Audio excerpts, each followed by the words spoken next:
گٹھیلے موتیوں کو تلاشتے رہا. جب یہ اپنے منزل تک پہنچ گیا تو چور کو یہ انعام دینے لگا. یہ بھائی تیری بدولت ہماری موتی بچ گئی ہے, اپنا انعام لے لے. چور کہا بھائی ہم سے تم انعام لے لے, لیکن وہ راز بتا دو کہ تم موتی رکھتا کیا تھا. انسان مسکرائے کہا کہ موتی میں تمہارے جیب میں رکھ دیتا تھا. کہا کتنے بڑے عقل مند ہو کہ بیوقوف ہو, تمہیں پتا نہیں کہ جب تم موتی ہمارے جیب میں رکھ دیتا تھا, اگر میں اپنی جیب کی تلاشی کر لیتا, موتی لے کے چلا جاتا, میں کنگال ہوتا تو خوشحال ہو جاتا, اور تو خوشحال تھا تو کنگال ہو جاتا. انسان بڑے تجربے کا تھا. کہا ایسا نہیں ہے, میں جانتا ہوں کوئی انسان اپنی غلطی نہیں دیکھتا, کوئی انسان اپنے طرف نہیں دیکھتا, کوئی انسان اپنی تلاشی نہیں لیتا, کوئی انسان اپنی زندگی کا سروے نہیں کرتا, کوئی انسان دوسرے کا عیب دیکھتا ہے, کوئی انسان دوسرے کی برائی دیکھتا ہے. اسی لیے کوئی انسان اپنی تلاشی نہیں ہے. اسی لیے میں سوچا کہ تو بھی اسی کا ہے, اسی لیے یہ موتی میں تمہارے پاکٹ میں ڈال دیتا تھا, کیونکہ اس لیے کہ تاکہ تم ہمارے جسم کی تلاشی کرتا, تم ہمارا جسم کی تلاشی نہیں کرتا, اسی لیے ہمارا موتی ہے فوج ہوتا رہا. بلا تفصیل میں یہ کہنا چاہتا ہوں, اللہ کے رسول صلی اللہ علیہ وسلم نے ارشاد فرمایا, فقد عرف نفسه, فقد عرف ربه, فقد عرف نفسه. اللہ کے رسول نے فرمایا کہ جس نے اپنے آپ کو پہچان لیا وہ یقیناً خدا کو پہچان لیا.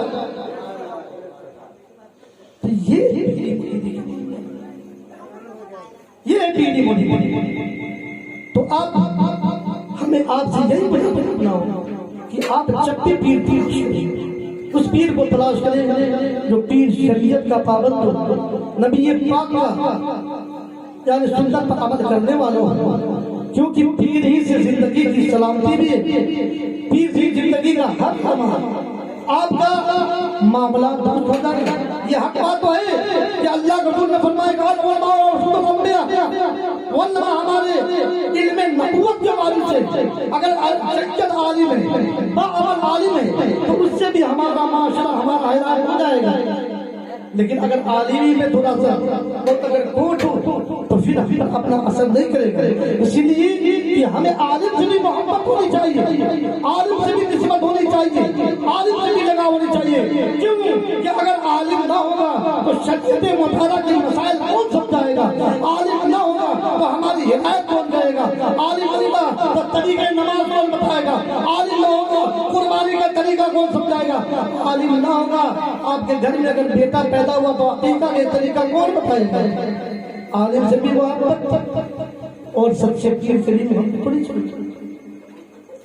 عزیزان گرامی, میں چلتے چلتے ایک واقعہ آپ کے سامنے رکھ کر گزر کرنا چاہوں گا. ایک انسان کے دل میں یہ خیال پیدا ہوا کہ میں ایک ایسے پیر سے پیر ہوں گا جو کرامت والا, جب اس کا میں کرامت دیکھ لوں گا تو اس سے بیٹھ ہو جاؤں گا. انسان اس وقت حضرت جنید بغدادی رحمۃ اللہ علیہ بغداد شریف میں موجود تھے.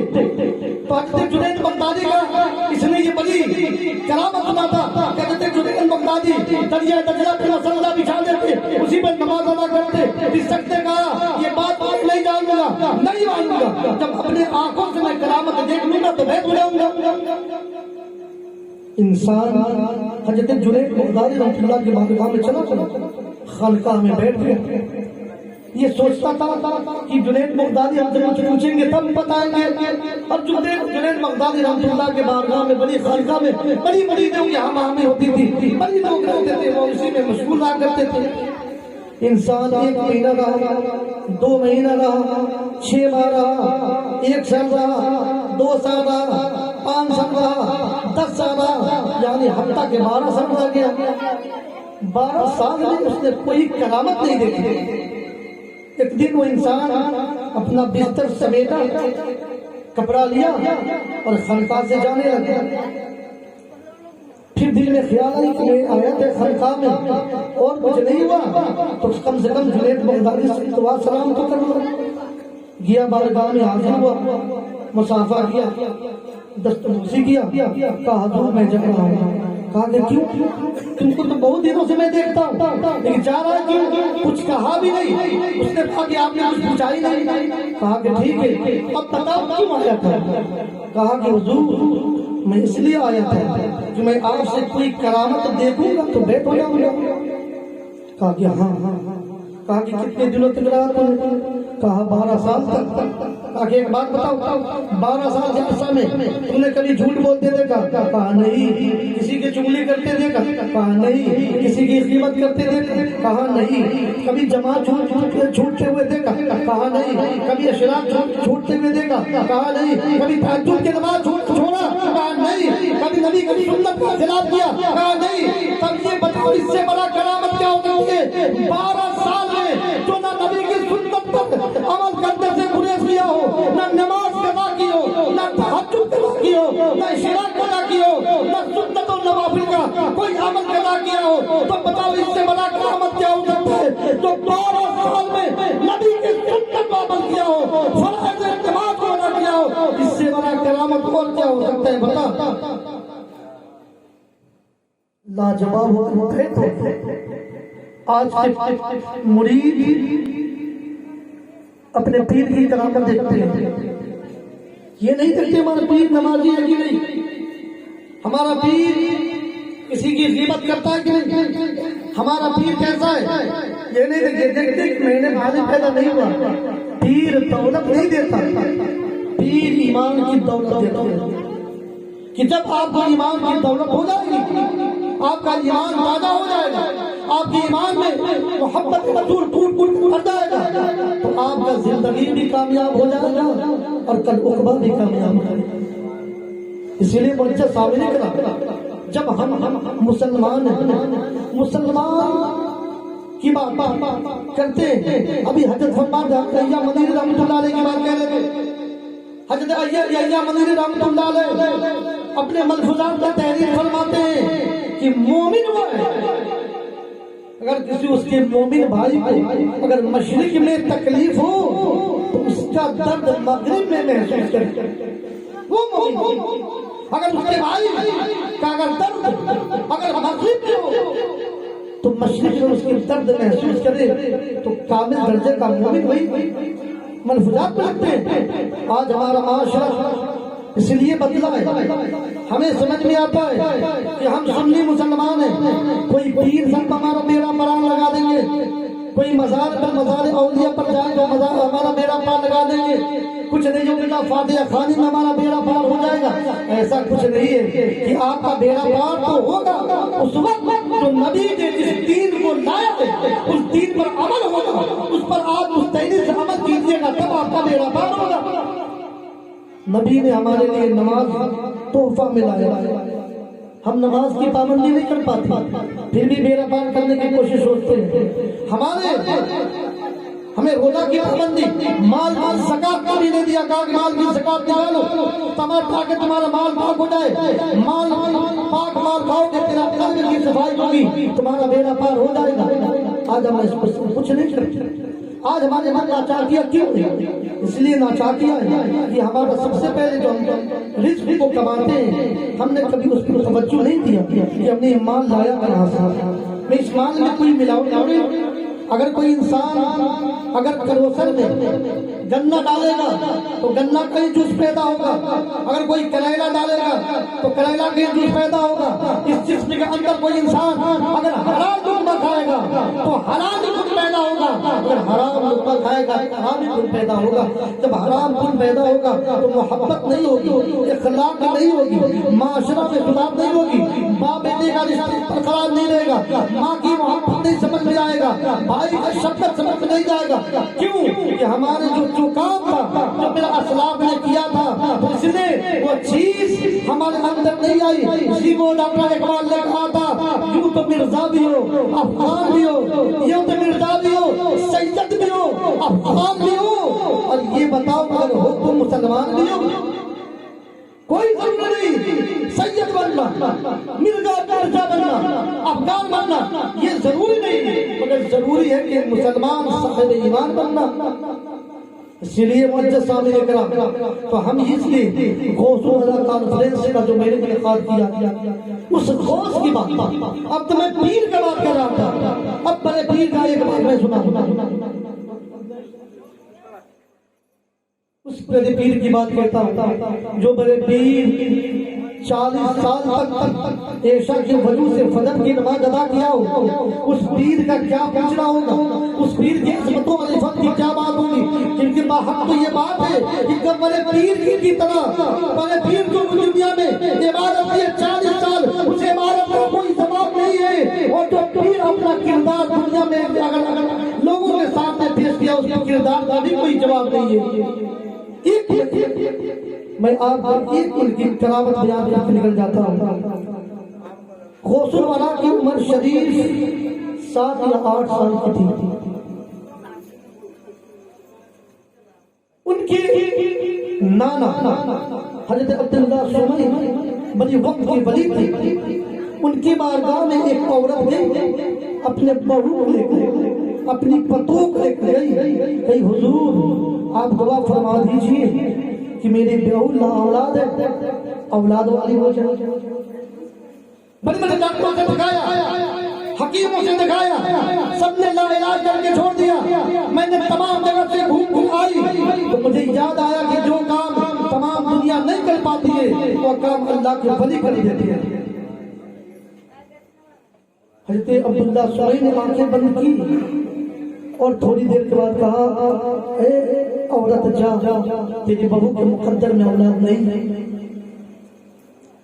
جب یہی سنی کہ میری بہو کے مقدر میں اولاد نہیں، آنکھیں جمنا اور گنگا کی طرح بہنے لگی، چیخ و پکار دکھا دی۔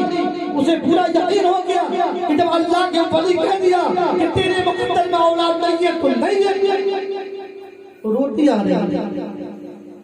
سیدنا سرکار غوث پاک بچپنے کے عالم میں لڑکوں کے ساتھ بول کھیل رہے، جب ایک عورت کی درد سے ڈوبی آواز ان کے کان پر ٹکرائی، توڑ کر قریب آئے، کہا ماں کیوں رو رہی ہے؟ جو ہی عورت نے سنی ماں کی آواز، پلٹ کر دیکھا بڑا ننھا سا پیارا ایک بچہ، کہا بیٹا جا، یہ بات تجھے سمجھ میں نہیں آئی؟ سیدنا سرکار غوث پاک نے کہا ماں نہیں سمجھ میں آگے، ٹھیک ہے کہ سمجھا تو دو۔ جب حضرت سیدنا سرکار غوث پاک بار بار اصرار کرنے لگے